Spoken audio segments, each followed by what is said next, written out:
Dear Ms. Watson, I'm John Austin, a science teacher at Crestville High School. Recently, I was impressed by the latest book you wrote about the environment. Also, my students read your book and had a class discussion about it. They are big fans of your book, so I'd like to ask you to visit our school and give a special lecture. We can set the date and time to suit your schedule. Having you at our school would be a fantastic experience for the students. We would be very grateful if you could come. Best regards, John Austin.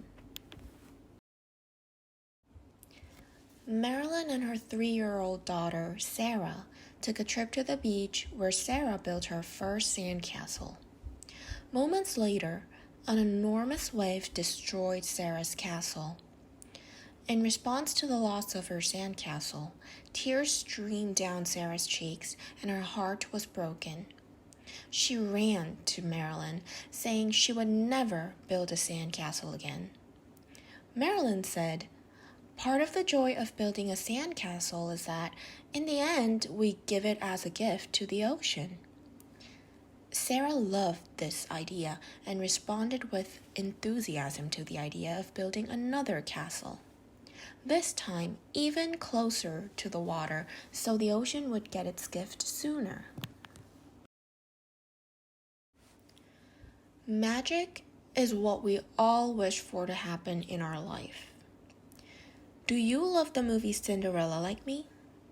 Well, in real life, you can also create magic. Here's the trick. Write down all the real-time challenges that you face and deal with. Just change the challenge statement into positive statements. Let me give you an example here. If you struggle with getting up early in the morning, then write a positive statement such as, "I get up early in the morning at 5 a.m. every day." Once you write these statements, get ready to witness magic and confidence. You will be surprised that just by writing these statements, there is a shift in the way you think and act. Suddenly, you feel more powerful and positive. Consider this seemingly simple question. How many senses are there? Around 2,370 years ago, Aristotle wrote that there are 5 in both humans and animals: sight, hearing, smell, taste, and touch.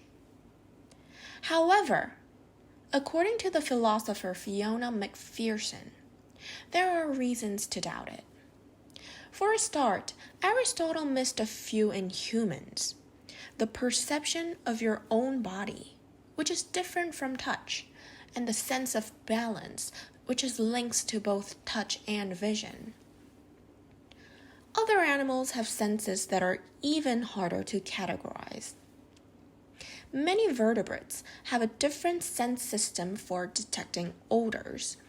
Some snakes can detect the body heat of their prey.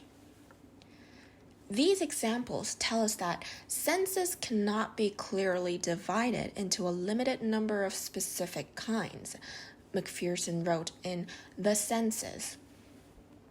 Instead of trying to push animal senses into Aristotelian buckets, we should study them for what they are.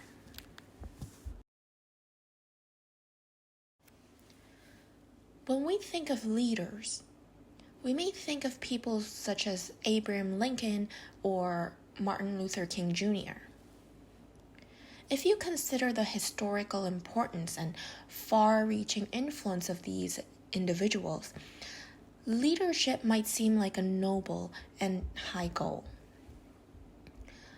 But like all of us, these people started out as students, workers, and citizens who possessed ideas about how some aspect of daily life could be improved on a larger scale.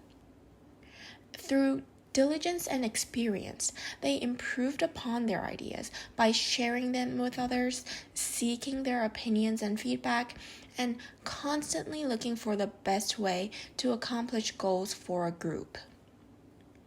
Thus, we all have the potential to be leaders at school, in our communities, and at work, regardless of age or experience.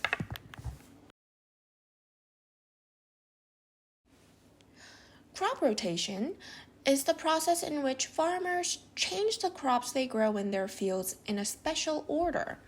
For example, if a farmer has 3 fields, he or she may grow carrots in the first field, green beans in the second, and tomatoes in the third. The next year, green beans will be in the first field, tomatoes in the second field, and carrots will be in the third. In year 3, the crops will rotate again. By the 4th year, the crops will go back to their original order. Each crop enriches the soil for the next crop. This type of farming is sustainable because the soil stays healthy.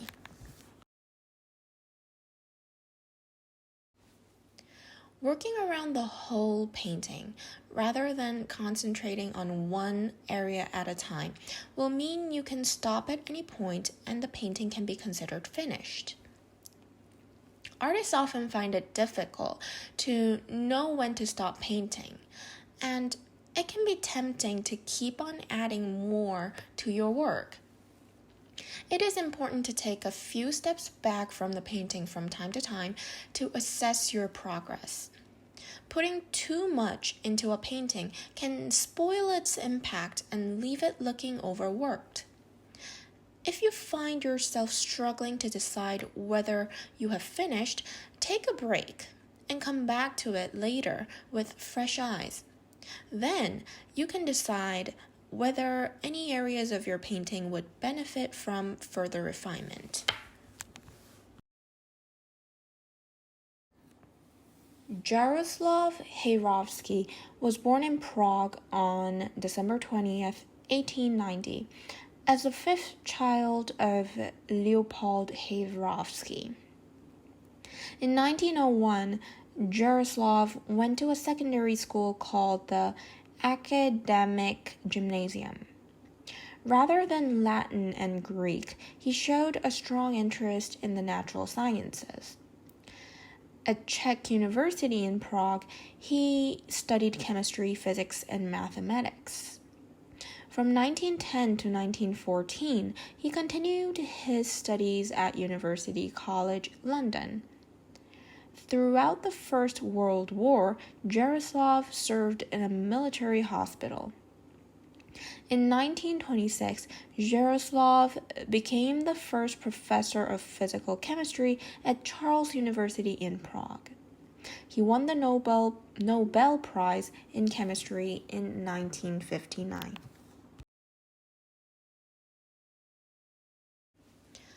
It would be hard to overstate how important meaningful work is to human beings.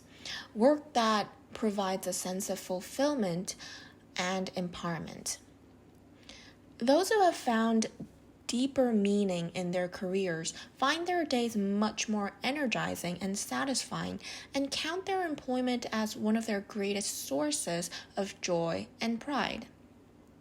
Sonia Lyabomirsky, professor of psychology at the University of California, has conducted numerous workplace studies showing that when people are more fulfilled on the job, they not only produce higher quality work and a greater output, but also generally earn higher incomes. Those most satisfied with their work are also much more likely to be happier in their lives overall. For her book, Happiness at Work, researcher Jessica Price Jones conducted a study of 3,000 workers in 79 countries, finding that those who took greater satisfaction from their work were 150% more likely to have a happier life overall.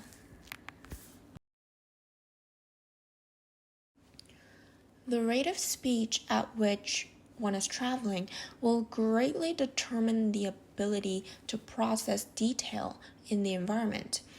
In evolutionary terms, human senses are adapted to the speed at which humans move through space under their own power while walking.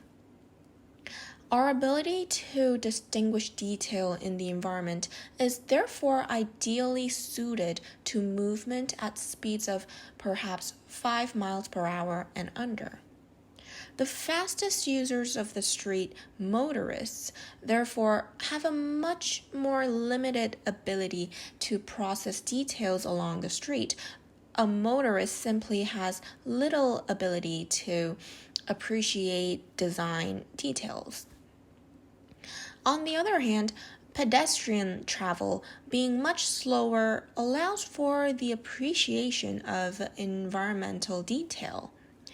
Joggers and bicyclists fall somewhere in between these polar opposites. While they travel faster than pedestrians, their rate of speed is ordinarily much slower than that of the typical motorists.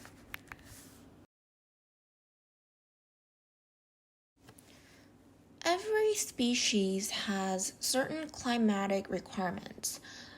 What degree of heat or cold it can endure, for example. When the climate changes, the places that satisfy those requirements change too. Species are forced to follow. All creatures are capable of some degree of movement. Even creatures that appear immobile, like trees and barnacles, are capable of dispersal at some stage of their life as a seed, in the case of the tree, or as a larva, in the case of the barnacle. A creature must get from the place it is born, often occupied by its parent, to a place where it can survive, grow, and reproduce. From fossils, scientists know that even creatures like trees moved with surprising speed during past periods of climate change.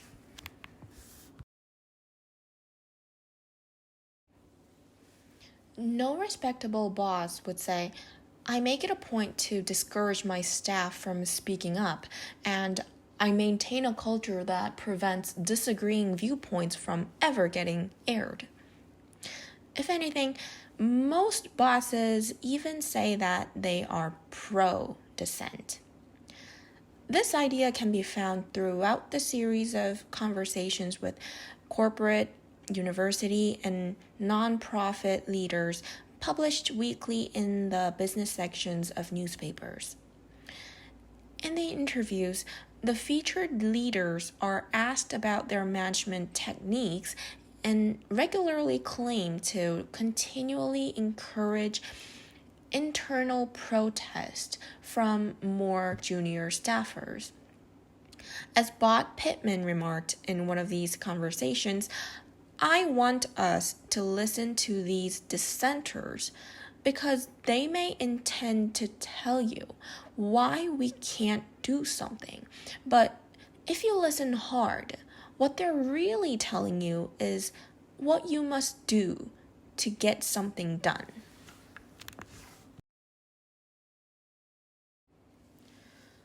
One of the most striking characteristics of a sleeping animal or person is that they do not respond normally to environmental stimuli. If you open the eyelids of a sleeping mammal, the eyes will not see normally. They are functionally blind. Some visual information apparently gets in, but it is not normally processed as it is shortened or weakened. Same with the other sensing systems. Stimuli are registered but not processed normally, and they fail to wake the individual. Perceptual disengagement probably serves the function of protecting sleep, so some authors do not count it as part of the definition of sleep itself. But as sleep would be impossible without it, it seems essential to its definition. Nevertheless, many animals, including humans, use the intermediate state of drowsiness to derive some benefits of sleep without total perceptual disengagement.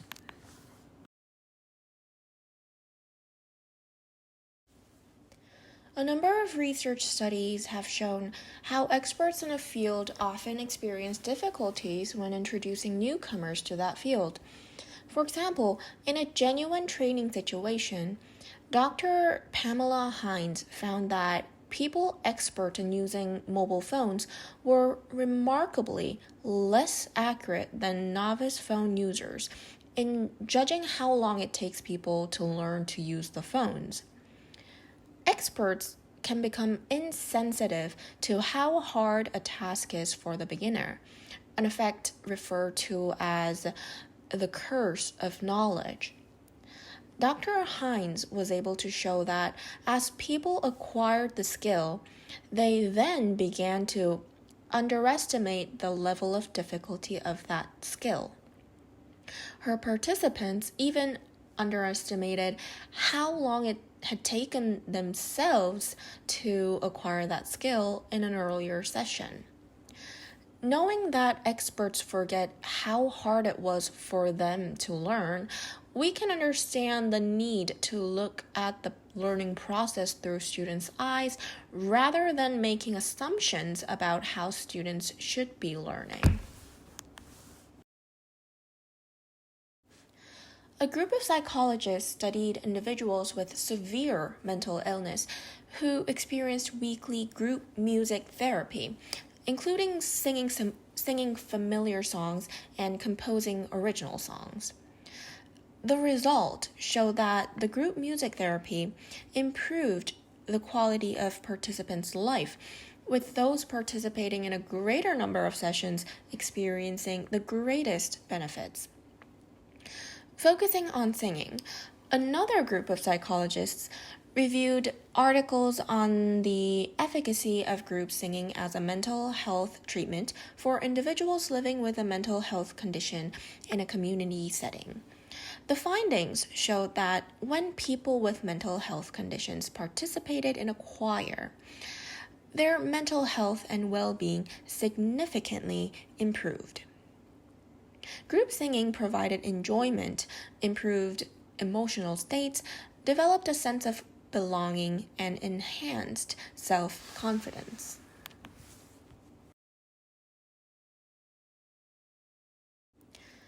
In many sports, people realize the difficulties and even impossibilities of young children participating fully in many adult sports environments. They found the road to success for young children is unlikely if they play on adult fields, courts, or arenas with equipment that is too large, too heavy, or too fast for them to handle while trying to compete in adult-style competition. Common sense has prevailed. Different sports have made adaptations for children. As examples, baseball has t-ball, football has flag football, and junior soccer uses a smaller and lighter ball and sometimes a smaller field. All have junior competitive structures where children play for shorter time periods and often in smaller teams. In a similar way, tennis has adapted the court areas, balls, and rackets to make them more appropriate for children under 10. The adaptations are progressive and relate to the age of the child.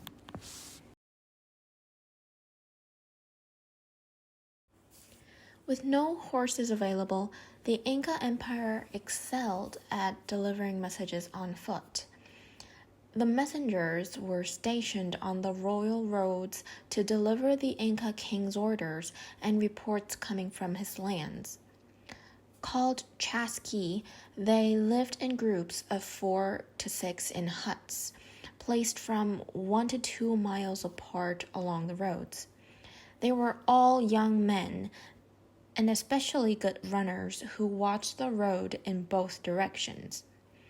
If they caught sight of another messenger coming, they hurried out to meet them. The Inca built the huts on high ground, in sight of one another. When a messenger neared the next hut, he began to call out and repeated the message 3 or 4 times to the one who was running out to meet him.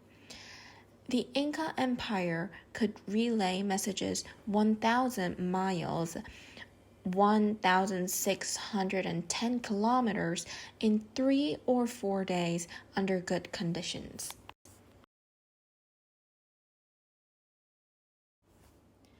The tongue was mapped into separate areas where certain tastes were registered: sweetness at the tip, sourness on the sides, and bitterness at the back of the mouth.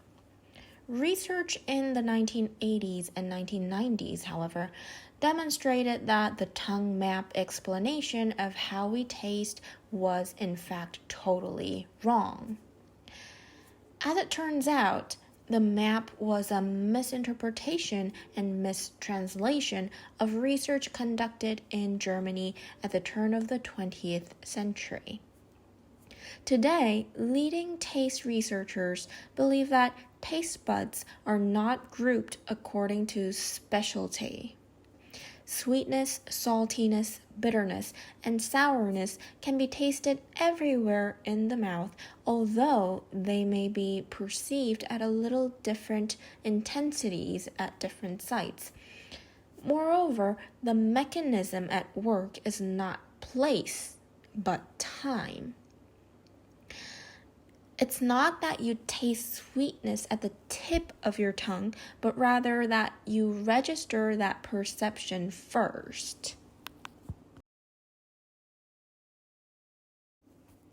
No two animals are alike. Animals from the same litter will display some of the same features, but will not be exactly the same as each other. Therefore, they may not respond in entirely the same way during a healing session. Environmental factors can also determine how the animal will respond during the treatments. For instance, a cat in a rescue center will respond very differently than a cat within a domestic home environment. In addition, animals that experience healing for physical illness will react differently than those accepting healing for emotional confusion. With this in mind, every healing session needs to be explored differently, and each healing treatment should be adjusted to suit the specific needs of the animal. You will learn as you go. Healing is a constant learning process. The mind has parts that are known as the conscious mind and the subconscious mind. The subconscious mind is very fast to act and doesn't deal with emotions. It deals with memories of your responses to life, your memories and recognition. However, the conscious mind is the one that you have more control over. You think. You can choose whether to carry on a thought or to add emotion to it. And this is the part of your mind that lets you down frequently because, fueled by emotions, you make the wrong decisions time and time again. When your judgment is clouded with emotions, this puts in biases and all kinds of other negativities that hold you back. Scared of spiders? Scared of the dark? There are reasons for all of these fears, but they originate in the conscious mind. They only become real fears when the subconscious mind records your reactions. While the controllable conscious mind deals with thoughts and emotions, the fast-acting subconscious mind stores your responses, forming real fears.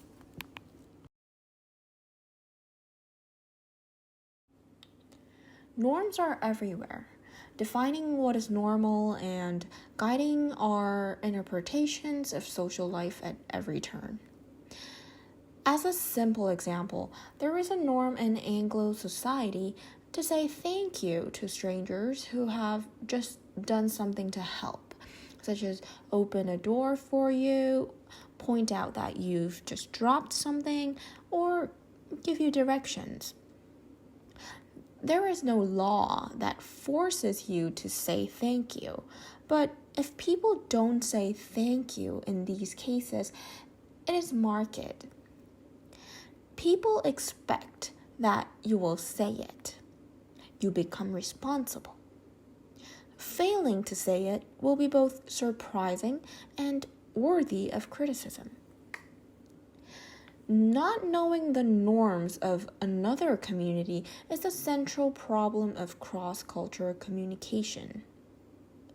To continue the thank you example, even though another culture may have an expression that appears translatable, many don't, there may be different norms for its usage. For example, such that you should say thank you only when the cost someone has caused is considerable. In such a case, it would sound ridiculous, unexpected, surprising, and worthy of criticism if you were to thank someone for something so minor as holding a door open for you.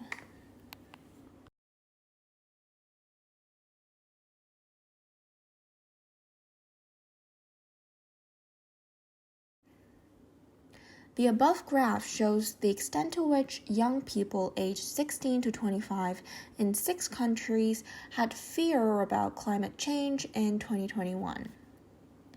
The Philippines had the highest percentage of young people who said they were extremely or very worried at 84%, followed by 67% in Brazil. More than 60% of young people in Portugal said they were extremely worried or very worried. In France, the percentage of young people who were extremely worried was higher than that of young people who were very worried. In the United Kingdom, the percentage of young generation who said that they were very worried was 29%. In the United States, the total percentage of extremely worried and very worried youth was the smallest among the 6 countries.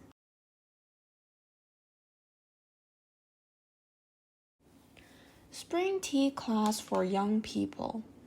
Join us for a delightful spring tea class for young people where you'll experience the taste of tea from various cultures around the world. Class schedule: Friday, April 5th, 4:30 p.m. to 6 p.m. Saturday, April 6th, 9:30 a.m. to 11 a.m. Details: we will give you tea and snacks. We offer special tips for hosting a tea party. Participation fee: age 13 to 15, $25 per person. Age 16 to 18, $30 per person. Note: if you have any food allergy, you should email us in advance at youth@seasonteaclass.com.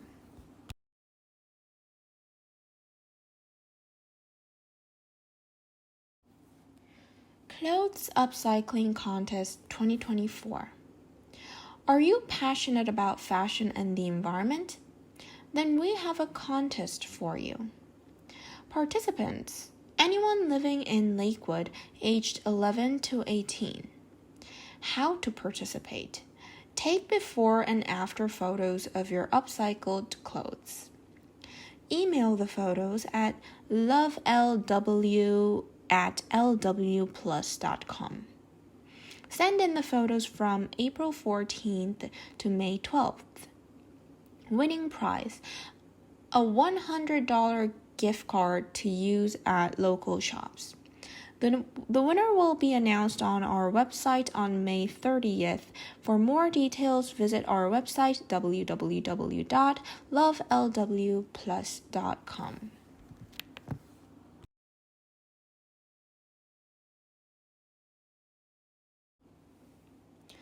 Long ago, when the world was young, an old Native American spiritual leader, Odawa, had a dream on a high mountain. In his dream, Iktomi, the great spirit and searcher of wisdom, appeared to him in the form of a spider. Iktomi spoke to him in a holy language. Iktomi told Odawa about the cycles of life. He said, "We all begin our lives as babies, move on to childhood, and then to adulthood. Finally, we come to old age, where we must be taken care of as babies again." Iktomi also told him that there are good and bad forces in each stage of life. If we listen to the good forces, they will guide us in the right direction. But if we listen to the bad forces, they will lead us the wrong way and may harm us, Iktomi said. When Iktomi finished speaking, he spun a web and gave it to Odawa. He said to Odawa, "The web is a perfect circle with a hole in the center. Use the web to help your people reach their goals. Make good use of their ideas, dreams, and visions. If you believe in the Great Spirit, the web will catch your good ideas and the bad ones will go through the hole." Right after Odawa woke up, he went back to his village. Odawa shared Iktomi's lesson with his people. Today, many Native Americans have dream catchers hanging above their beds. Dream catchers are believed to filter out bad dreams. The good dreams are captured in the web of life and carried with the people. The bad dreams pass through the hole in the web and are no longer a part of their lives.